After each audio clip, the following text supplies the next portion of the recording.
Oi, pessoal, vamos finalizar nossos vídeos em meditação 2. Mas antes, vamos fazer uma pequena recapitulação do que falamos em meditação 1, ok? Yes. Bem, em meditação 2, a gente vai ter que lembrar que no yoga, meditação se chama dhyana. Lembre-se dessa palavra. Por quê? Nos textos mais antigos, como Raja Yoga, dhyana, a meditação é extremamente profunda, está vinculada com algo que nos desconecta da racionalidade, da mente, e nos abre para uma experienciação da sabedoria, chamada de Budi.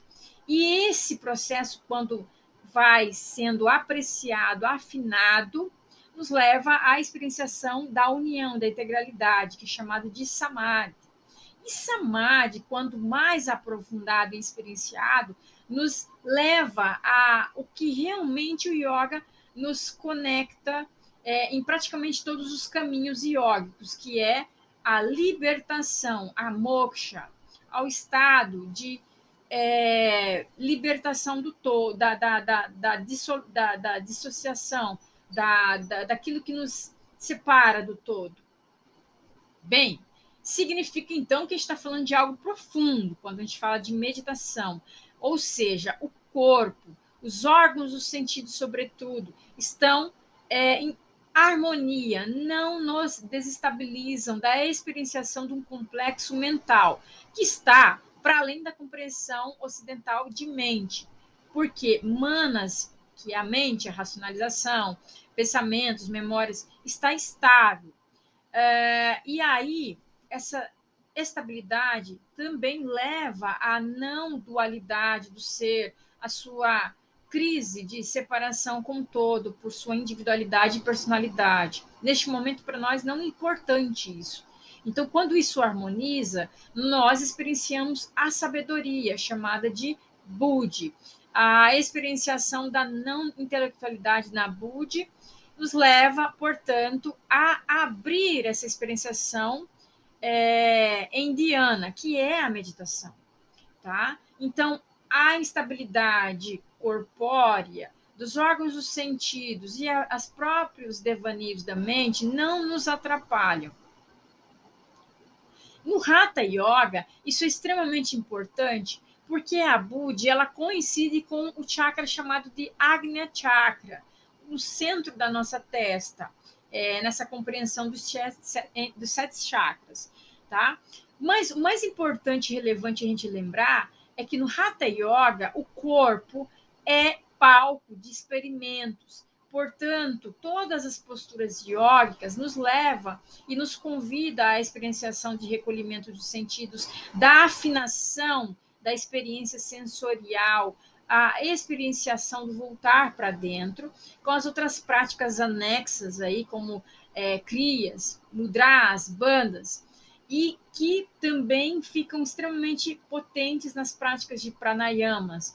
As experienciações de pratyahara e dharana e também de dhyana vão acontecendo ao ponto de haver essa harmonização de algo que é muito mais enfatizado e específico dos textos hatha yógicos, que é essa perfuração dos chakras, entre eles o da base, o que passa pelo Agnya Chakra, que é a área da sabedoria, da Budi, e nos leva à conexão com o todo, o topo da cabeça.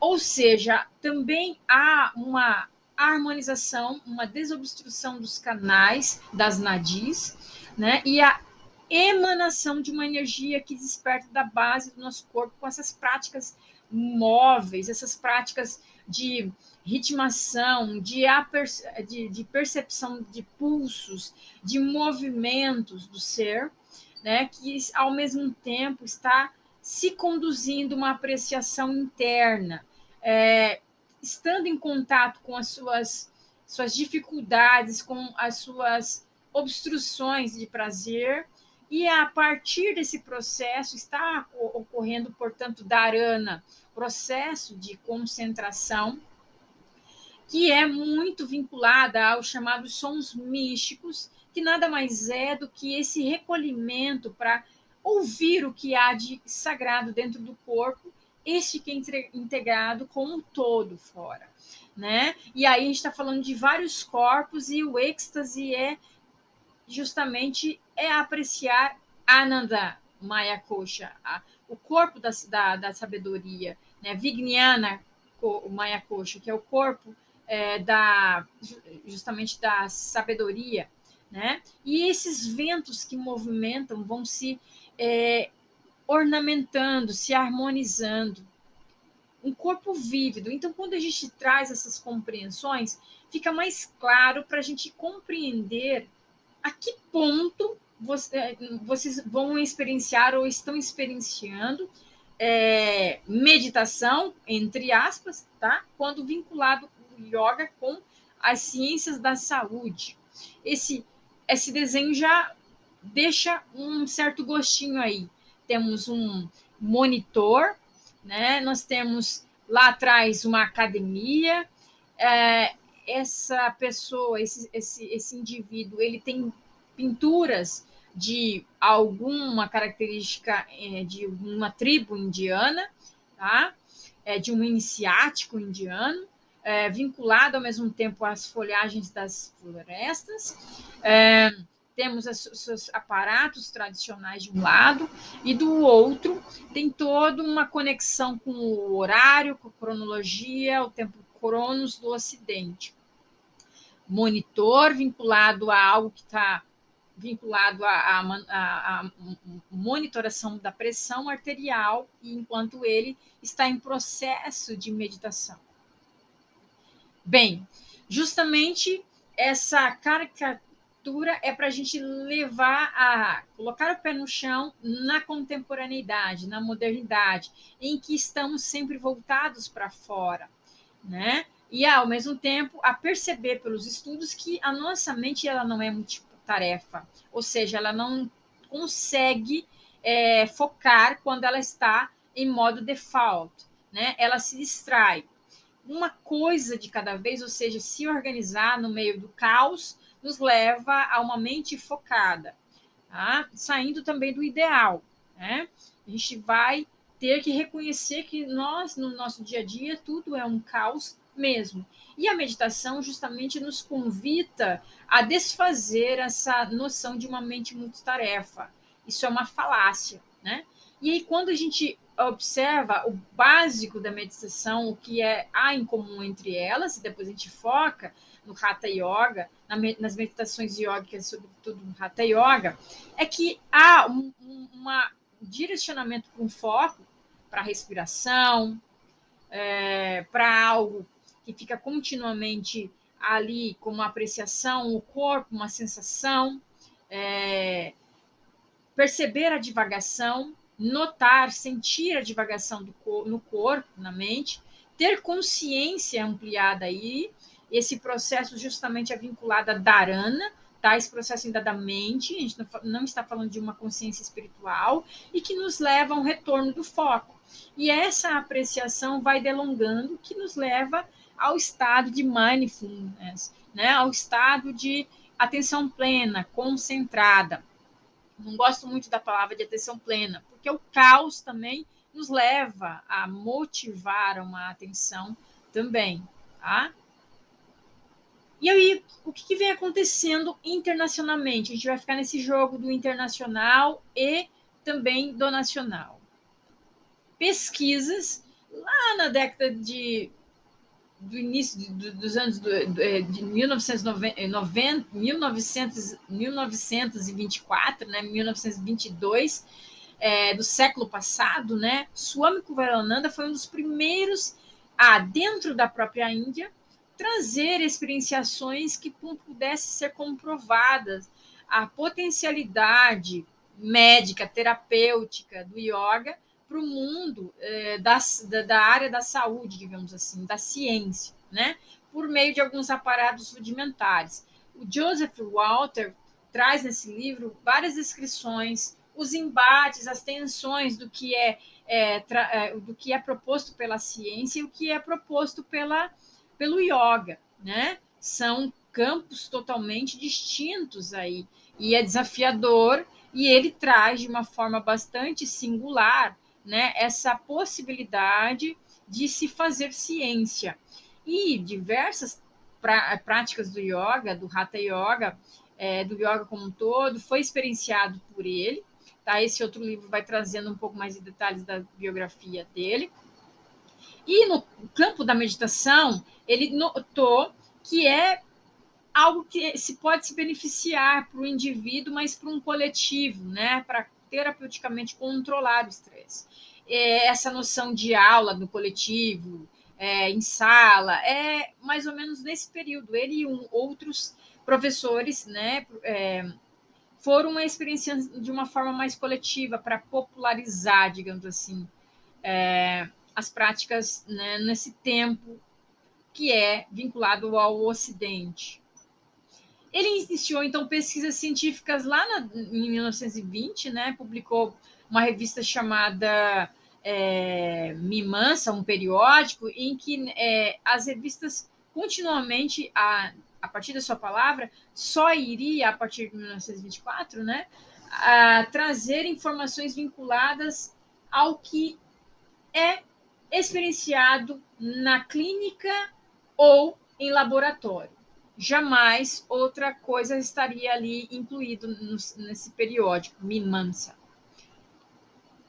No contemporâneo, nesses últimos 40 anos, digamos assim, nós temos em outras áreas do budismo, etc. e tal, da psicologia, né, da saúde como um todo, vinculado à healthcare, né, ao interesse da ciência de pesquisar a meditação. Aqui a gente vai falar focando no yoga, tá? Mas houve um momento justamente para verificar essa aproximação com benefícios para a saúde, né? Um período de contracultura, do excesso de uso de medicações, por que não? Isso que as pessoas estão utilizando como uma outra forma de estilo de vida, né? Para dentro da ciência e testar isso que as pessoas no social estão utilizando, né? Em algumas tribos, né? Entre chamados hippies, etc. Por que não trazer isso para o Ocidente e fazer uma investigação de uma forma científica? E aqui, entre vários, eu dou um destaque para 1995, né? Um dos estudos muito interessantes trazido pela Sara Lazar.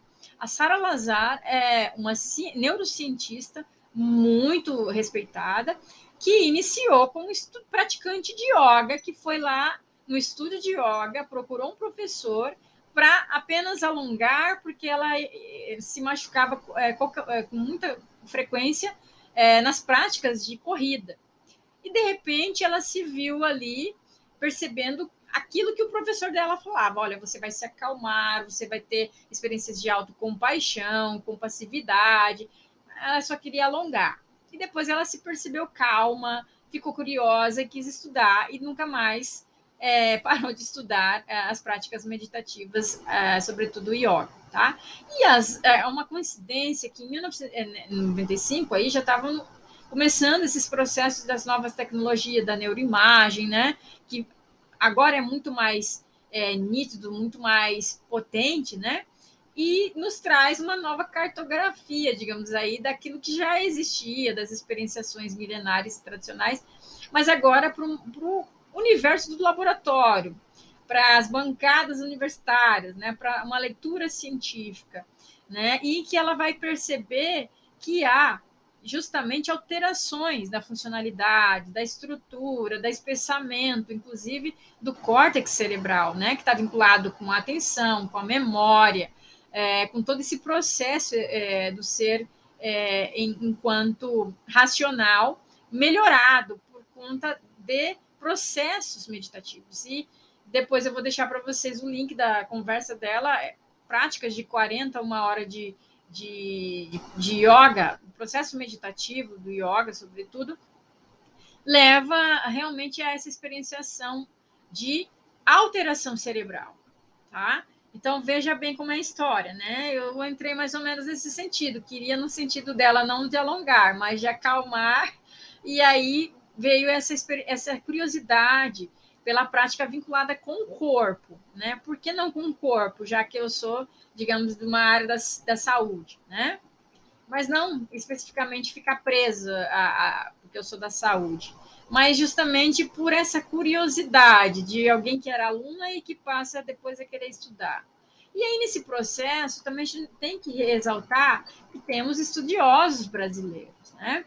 E um deles é o professor Roberto Simões, que junto com um outro colega chamado Marcelo do Arias, né? Começaram a querer trazer à tona muitas experiências sobre esse processo, né, dentro de um livro. E esse livro é muito interessante, vale muito a pena, justamente porque ele traz esse despertar, né, do interesse da comunidade científica pelas alterações psicofisiológicas promovidas pela meditação, né, sobretudo o yoga, e do outro lado o afloramento também de comunidades místicas e religiosas vinculadas, ou seja, transformando o yoga também ao mesmo tempo em um processo de religiosidade aí, né? O que eles enfatizam muito, principalmente nessa nova edição desse livro, que não é sobre a mesma coisa dita de uma forma diferente. Quando se olha a meditação a partir dos olhos da tradição e quando se olha a partir dos olhos da perspectiva da ciência, né? Então, também não é sobre desmerecer um dos lados ou supervalorizar, tá? O cuidado é sempre para não haver uma redução, um reducionismo, justamente porque o arcabouço da ciência é o da tradicionalidade iógica é outro, né? E que antiguíssimo, digamos assim, o seu processo, se for seguir, né, um contexto que já não nem existe mais, né, do yoga, nós teríamos, digamos assim, uma aprovação imediata, porque são relatos, descrições e experienciações antigas, ok? Então, agora a gente vai ficar com esse balanço do internacional e nacional, justamente porque é uma integração mundial aí pela globalização, em que professores que conheço, outros nem tanto, tá? Que vinculam internacionalmente, né?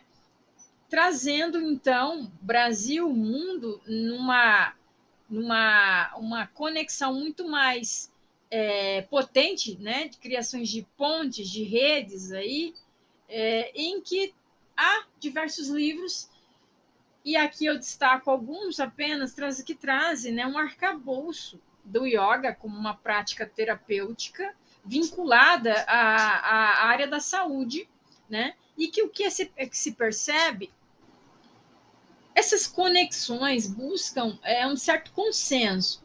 A palavra padronização aqui, controle, vem a calhar quando a gente olha para o que é ofertado pela ciência cartesiana, né, clássica ocidental.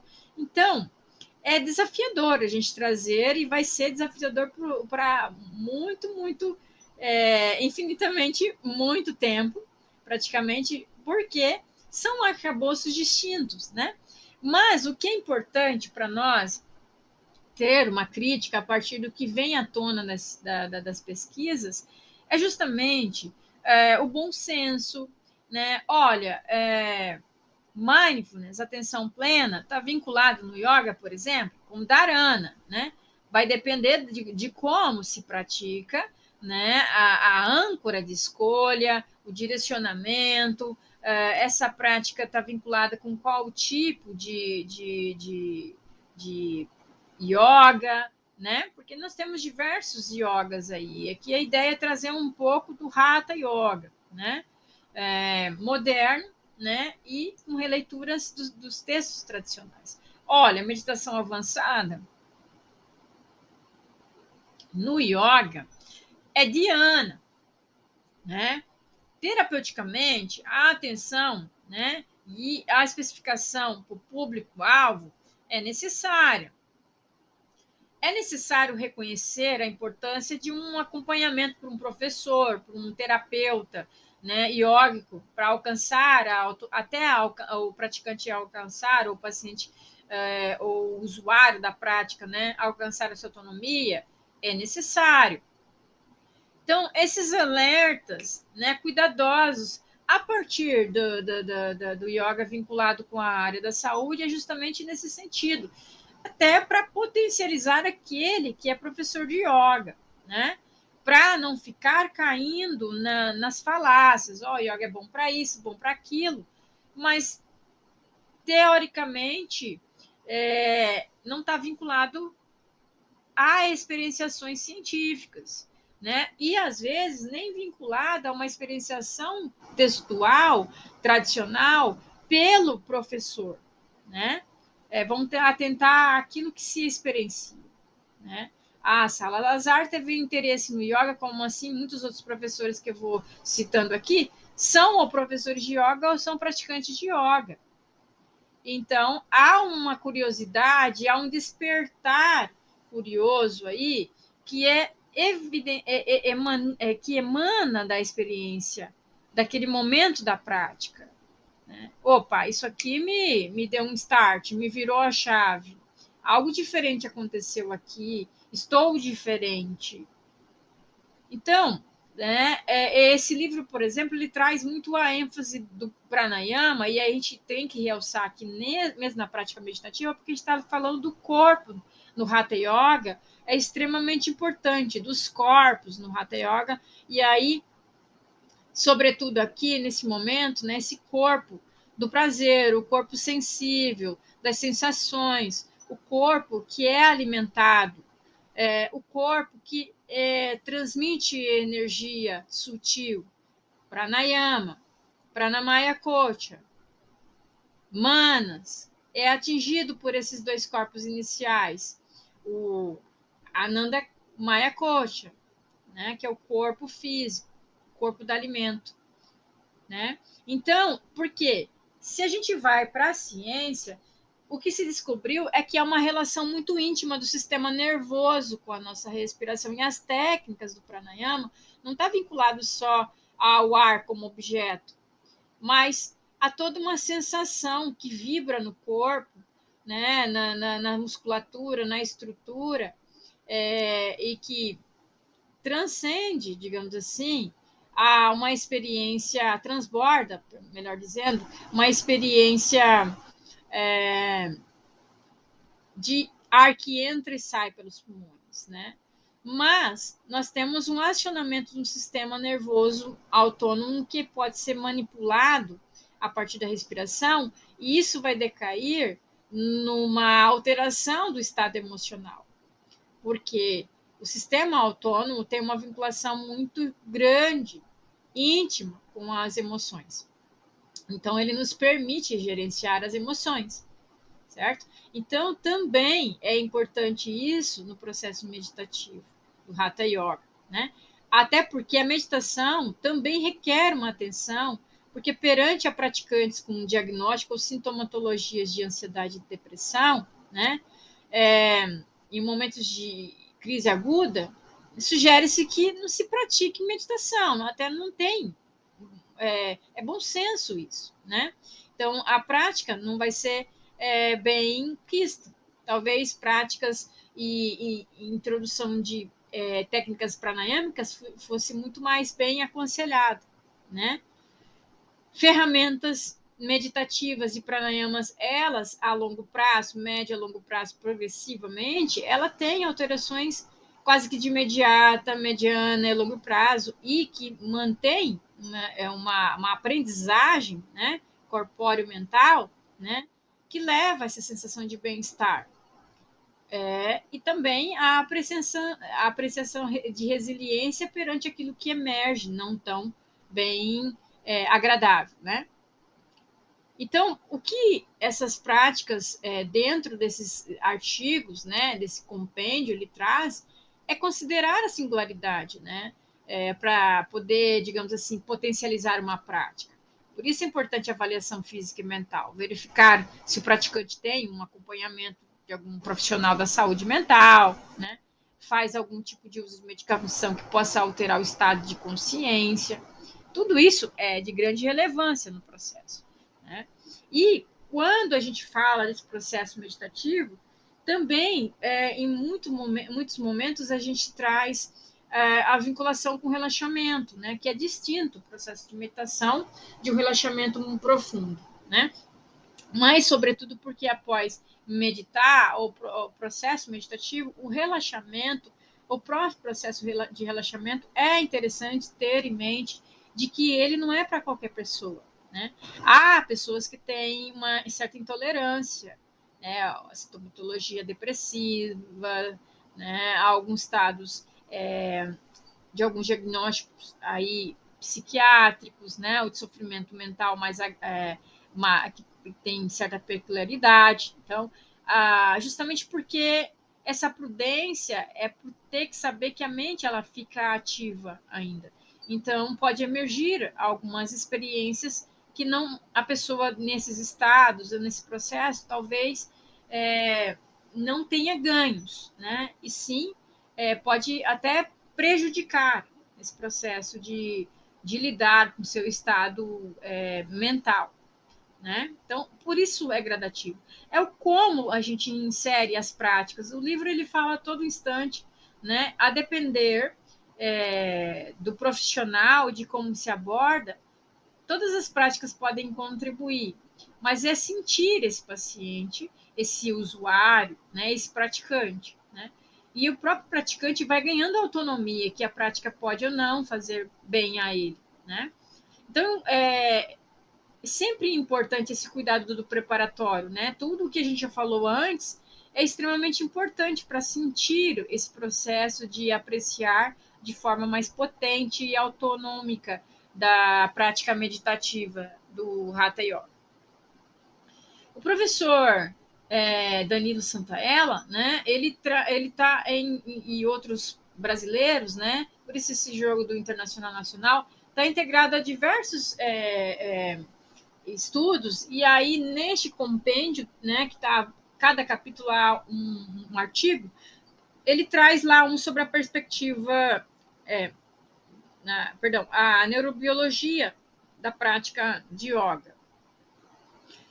E aí é muito interessante, justamente porque ele vai trazer essa questão à tona sobre que, embora o autoconhecimento e o treinamento do comportamento tenham sido partes substanciais do yoga por muitos séculos, a abordagem da neurociência em relação aos efeitos de yoga na cognição e no funcionamento da estrutura do cérebro é um campo de pesquisa bastante novo. À medida que a tecnologia avança, novos suportes técnicos são adquiridos para investigar práticas tradicionais do yoga experimentadas há muito tempo. À medida que o yoga ganha mais adeptos em todo o mundo, cresce o interesse de muitos laboratórios e centros de investigação em desvendar os mistérios que envolve as suas técnicas, fazendo dessa forma uma ponte entre a tradição e a ciência. Lógico que a gente sabe que há uma tensão, né, para superar alguns distanciamentos, né, distinções gigantescas, mas o quanto é interessante apreciar enquanto a pessoa em estado vivo, praticando, não, a gente não está falando de corpos anatômicos mortos, né, em um laboratório de anatomia, mas apreciando vividamente uma prática e que altera, né? Sobretudo, por isso que vem um destaque muito grande para o cérebro, mas a gente não está desconectado do todo, né? Até porque essas práticas elas não querem, né, essa desintegração, essa separação.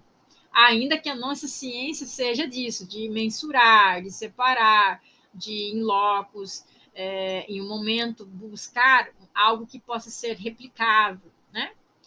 Enfim, e aí ele traz mais recentemente um outro artigo que eu gostei muito, né, que é sobre a neurobiologia da meditação, que nos é muito caro, né, porque ele vai trazer diversos textos e que chega-se à conclusão de que o que a gente tem estudado, né, e investido muito são nas práticas de concentração, nas técnicas que vincula e permeia Pratyahara e Dharana, principalmente Dharana, né? E não meditação no sentido de dhyana. No entanto, ele enfatiza que essas práticas elas podem sim levar a um aprofundamento e experienciação de dhyana, né? Então, a meditação, segundo, né, esse texto, não deve ser considerada uma atividade simples que é realizada com atenção concentrada. Isso é concentração. Ao praticar a concentração corretamente, como uma boa âncora, né, ou um objeto onde se concentra para atencionar, né, o focar, ocorre um estado de espírito específico, no qual ocorre o relaxamento da lógica e está uma relativa e há uma relativa liberdade de autoidentificação. A gente desconecta de arrancara, né? Tais estados mentais devem ser experienciados e não podem ser praticados. Assim, as técnicas de meditação, de concentração, dharana, são os meios para atingir esse objetivo. Aqueles que atingem tal estado experimentam efeitos neurofisiológicos positivos, favoráveis, que vêm sendo estudados há décadas, como aumento de funcionalidade, né, funcionalidade e conectividade do cérebro. E também aumenta o volume da massa cinzenta, justamente é um estudo que ele destaca aí, que ele traz, né, que é o da Sara Lazar, né, em áreas corticais específicas, seja em jovens ou idosos. Então, o que ele enfatiza, né, que os estudos, em sua maioria, não são experiências de meditação, Diana, muito menos samadhi, né, o estado de integração para a seguir experienciar moksha, né, a liberação do todo, ou a conexão com o todo, né, a diluição das nossas separabilidades do que há ao redor.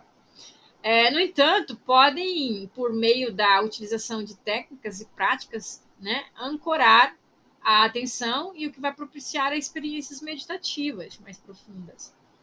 Né? E aí, entre os estudos que ele traz, além da Sara Lazar, do professor que trabalha o conceito de relaxamento da lógica, que é o professor Cardoso, né, que é um brasileiro, esse artigo é, como ele mesmo diz, né, bastante elegante, né, em que se olha para o potencial de mecanismos potenciais de autorregulação do yoga para a saúde psicológica, né?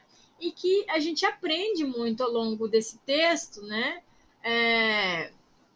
Sobre a experienciação do cérebro mais complexo, né, do que emana dele, que é chamado de top-down, processos de top-down, ou seja, de cima para baixo, né, desse alto nível de rede de conexões cerebrais, e daquilo que acontece em bottom-up, né, é um processo mais primitivo, menos sofisticado do cérebro, e que tudo isso emana durante a prática, né, modulado pela prática do Hatha Yoga, do yoga em si, né, e aí ele traz o caminho óctuplo do Patanjali, mas também traz as experienciações do Hatha Yoga, em que expressa em uma modulação corpóreo-mental perante a resposta do estresse, né?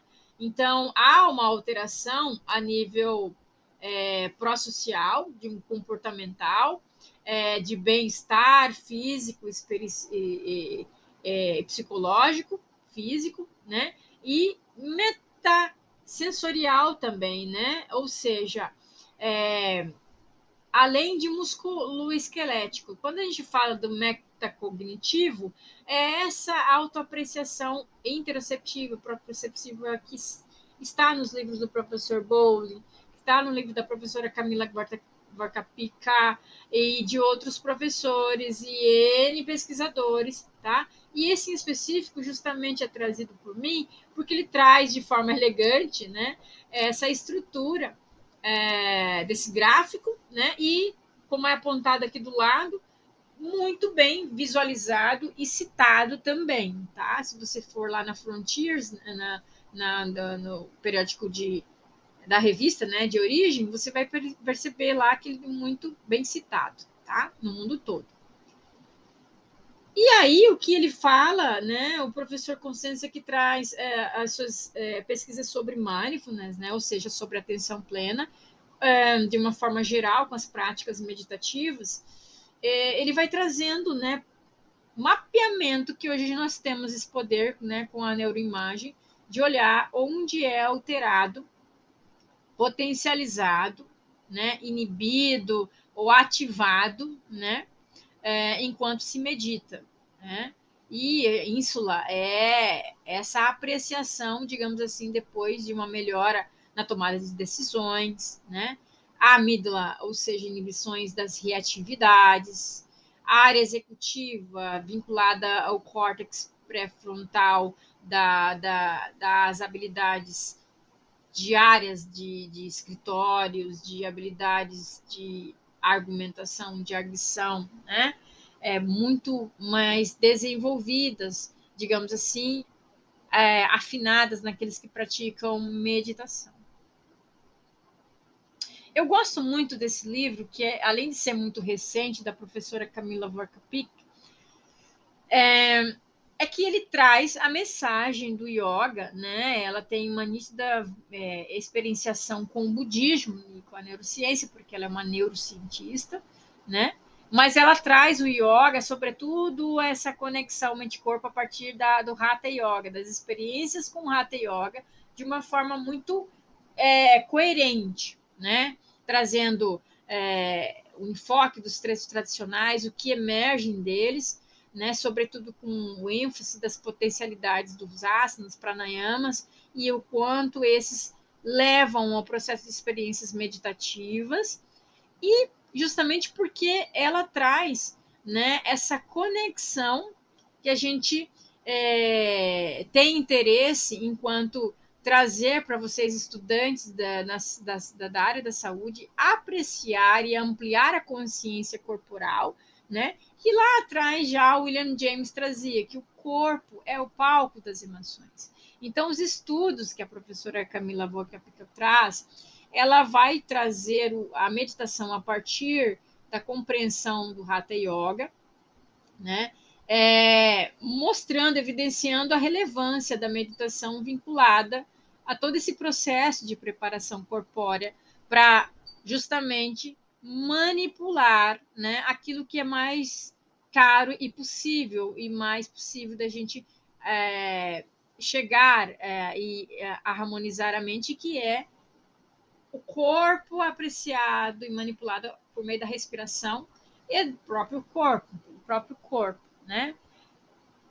Então, ela traz justamente isso, né, em consonância com um alerta de que a gente tem dado muita atenção para o âmbito intelectual, e é muito caro isso para quem estuda dentro do ambiente acadêmico, porque é isso que a gente busca, né?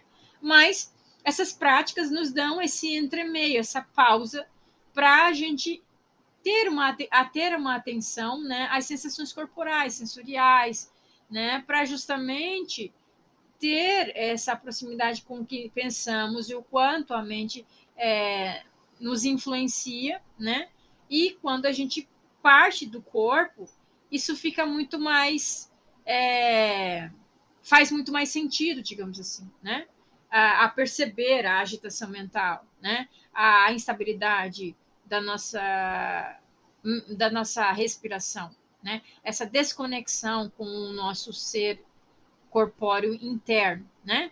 Então, além de ser benefícios, portanto, para lidar com algo muito precioso, que são as emoções, sendo elas negativas ou positivas, digamos assim, né? O quanto isso também nos leva a ter uma compreensão de que o cognitivo é abalado pelas instabilidades emocionais, né? E o quanto praticar essas práticas nos leva a apreciar as nossas emoções de uma forma muito mais próxima e não distanciadas ou não totalmente desconectadas delas, né? E o quanto isso depois decai justamente no nosso intelectual, né? De uma forma muito mais benfazeja, né? E uma potência para o cuidado da saúde mental a partir disso, né? Habilidades para lidar com situações ansiogênicas Hatha Yoga, né? Estressiogênicas, Hatha Yoga, contribuindo para a melhora da manutenção da saúde física e mental, Hatha Yoga, além das contribuições educacionais, Hatha Yoga. O yoga como um todo, aqui não há melhor ou pior, né? A apreciação do Hatha Yoga é a partir daquilo que, digamos, nós estamos experienciando aqui, e essa leitura, ela cabe muito bem, né, no Hatha Yoga. Então, se há uma alteração estrutural e funcional bastante visível, né, no que a gente vem conversando lá, do que é apresentado nos textos e pesquisas do professor Danilo, da professora Vorkapik, e também dos professores Roberto Simões, né, Marcelo Arias, e entre inúmeros outros professores brasileiros, internacionais, né, Sara Lazar, né, a gente está vendo que há dois mundos, né? Palavras da professora Camila Vorkapik, e é evidente, ciência, yoga, né?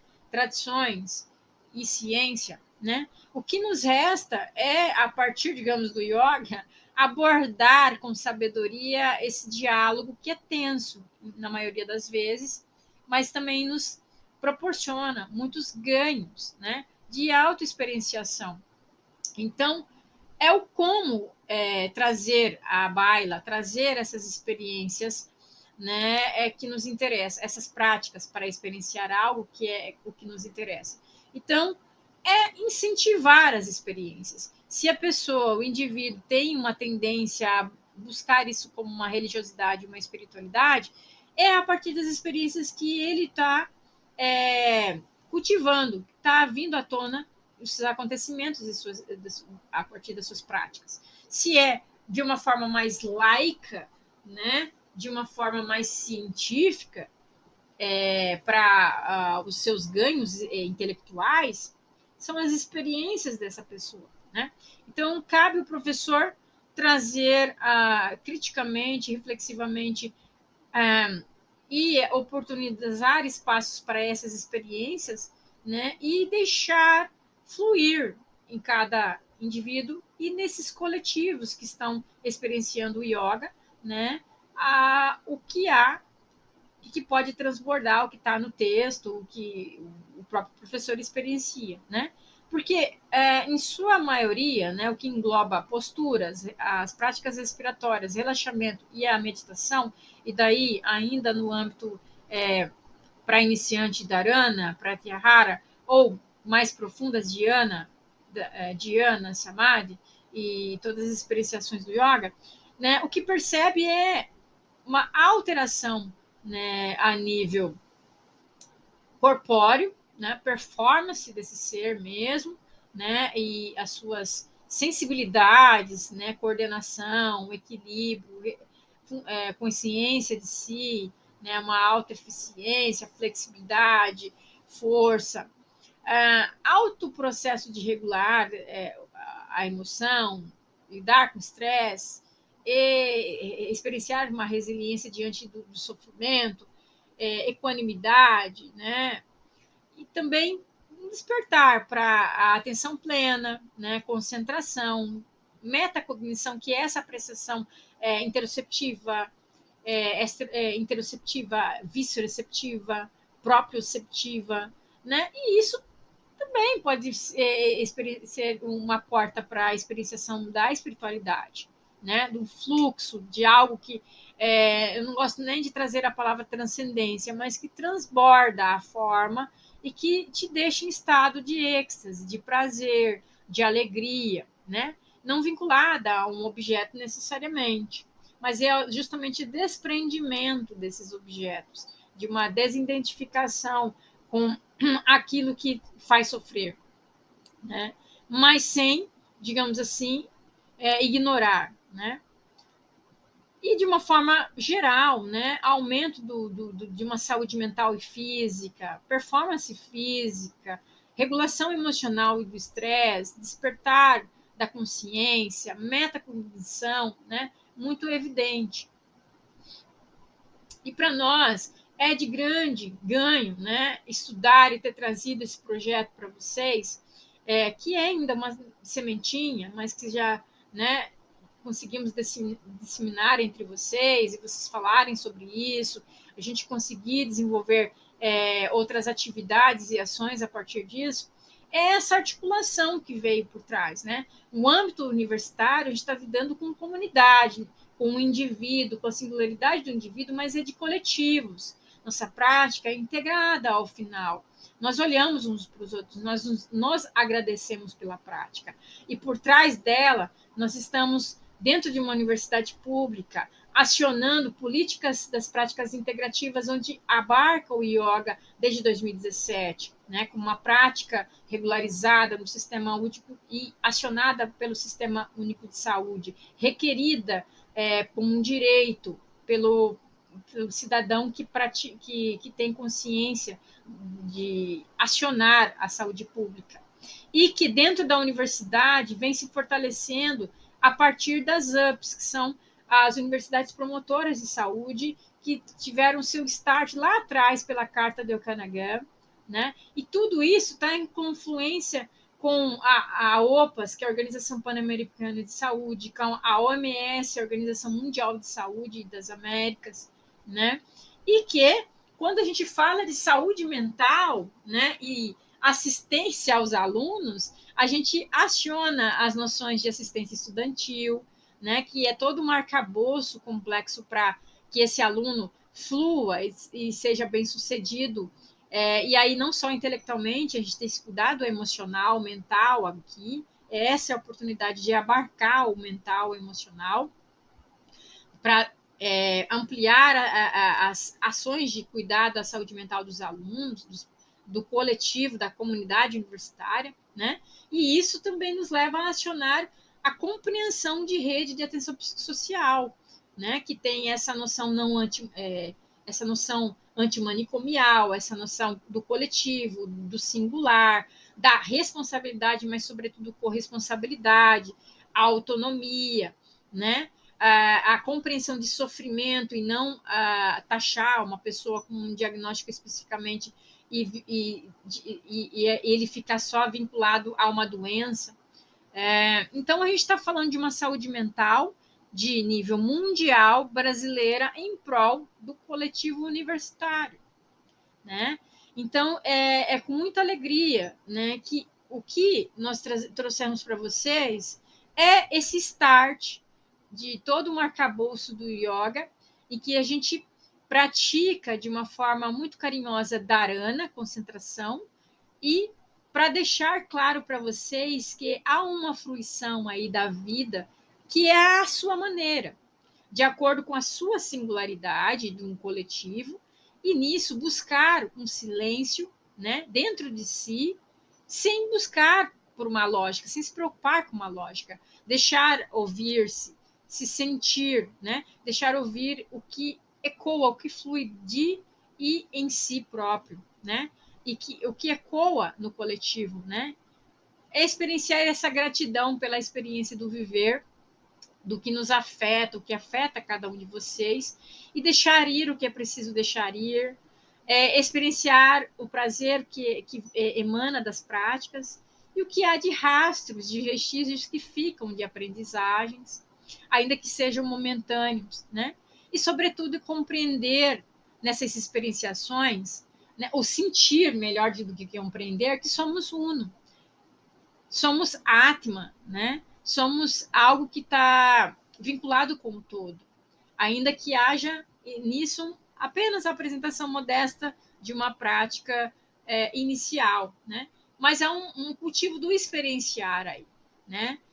Um blá, é um dialogar com o próprio corpo, com o que há de um universo dentro de nós, desse corpo que é alimento, que é energia, que é mente, que desconecta desse excesso de informações do todo e que nos conecta com uma sabedoria, que nos deixa relaxar essa lógica, esse excesso de informação trazido pela mente, né? E, sobretudo, a gente está apresentando aí uma preparação para esse processo de aprofundar, é um convite para aprofundar ou para estar se deixando experienciar por momentos meditativos, mas mais sofisticados, né? E é a partir do corpo, dos pulsos, dos movimentos, das sensações, do prazer de estar experienciando ou praticando, né? Então, o que o praticante experiencia é a prática dele, é de vocês, é sua. E não é do professor, não é minha, né? Ou a que está nos textos de yoga. Isso nos dá um arcabouço, uma escuta do que experienciavam, do que eu experiencio, né? Mas a prática de vocês é singular de vocês. Tem uma conexão com o coletivo em algum momento? Pode ser sim também, né? Então, o que a gente apresenta para vocês é um pouquinho de uma abordagem das N possíveis que destacam o experiencial, né? Justamente porque contribui muito para uma ampliação da consciência global de si, do que se sente, do que se percebe, enquanto se pratica, né? A realidade que acontece, o que vem à tona, né?